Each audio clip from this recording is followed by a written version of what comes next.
Hola a tots. Avui us llegiré un relat del llibre El alfabeto alado de Mario Satz. Es titula Color, dolor y tiempo. En las afueras de Nápoles, la primavera es una fiesta cítrica en la que participan el mirto y el laurel, la rosa canina y las caléndulas. Beppo y su padre, el jardinero Giovanni, paseaban por el gran jardín del conde Parodi, en cuya finca crecían araucarias y agaves, especies locales y flores exóticas. «Mira, padre», exclamó Beppo. Había visto una crisálida en el comienzo de su apertura. Temblando, un ala de la mariposa pavo real asomaba a su perfil con dificultad. «¿Cuánto le cuesta nacer? Ayudémosla». «Imposible», dijo Giovanni. «Solo ella conoce su tiempo». «Pero está sufriendo, padece», insistió el niño. El jardinero sonrió encogiéndose de hombros. Tenía prisa para llegar a la gran casa donde le esperaban. «Ten paciencia, tarde o temprano acabará por salir. Hay tanta sabiduría en la fijación de su color como en el instante de su vuelo. Regresaré pronto». Pero padre e hijo se separaron. Giovanni le dijo a Beppo que le esperase allí y que de ningún modo interrumpiera el proceso del nacimiento del insecto.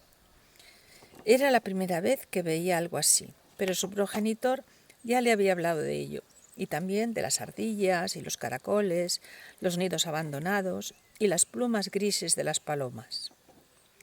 Beppo estaba inquieto, ansioso. A él, cuando tardaba en levantarse de la cama, le tiraban de las mantas. ¿Y si adelantaba su labor? Era tan evidente su esfuerzo como su sufrimiento. Daba pena. Aquel nacimiento tan difícil quizá pudiese evitar parte de su tensión si acaso él... El mediodía adoraba las copas de los árboles. Los pájaros se ufanaban ante la inminencia de sus amores. Beppo aguantó todo lo que pudo su impulso, se mordió los labios y mantuvo los ojos fijos en la crisálida. Pero el ala tardaba tanto en salir que decidió participar en su emergencia. De modo que acercó su mano a la criatura que estaba por nacer y tiró de ella para descubrir, al sacarla del todo de su pupa, que los colores cesaban a partir de un punto, revelando una superficie gris y deforme, inacabada. Cuando llegó su padre, el niño lloraba. Levantó el puño que encerraba la mariposa agonizante y Giovanni supo de inmediato lo que había hecho. «Te dije que ella sabía el tiempo que le llevaría la formación de su color. Cada mariposa conoce la medida de su esfuerzo y el instante de su vuelo. De este modo no has apurado su nacimiento, sino su muerte». «Lo siento». «Ayudar es bueno cuando te lo solicitan, nunca antes». «Nunca antes», repitió Beppo, secándose las lágrimas con el pañuelo que le tendía su padre. El cuento contado ya se ha acabado. Espero que te haya gustado. Ahora os narraré una altra conta que es titula Ante quién estàs, del llibre Cuentos para entender el mundo de Eloi Moreno. Ante quién estàs. En una tierra lejana había un violento y cruel general que, con un gran ejército, iba conquistando cada ciudad por la que pasaba, obligando a todos sus habitantes a huir. Pero un día, al llegar a una pequeña aldea, ocurrió un hecho insólito. Todos los habitantes huyeron excepto el maestro de Zen, que siguió meditando en el templo. Preso de la curiosidad, el general fue hasta allí para ver qué ocurría con ese hombre que se atrevía a retarle. Entró en la habitación y el viejo le saludó tranquilamente. «Hola, bienvenido seas a mi humilde hogar». Esto aún encendió más la cólera del general, que cogió la espada y apoyó la punta de la misma en la nuca del viejo maestro. «Estúpido, ¿No te das cuenta de que estás parado ante un hombre que podría atravesarte la cabeza sin cerrar un solo ojo? ¿Y usted no se da cuenta, general, de que está parado ante un hombre que podría ser atravesado por una espada sin cerrar un solo ojo?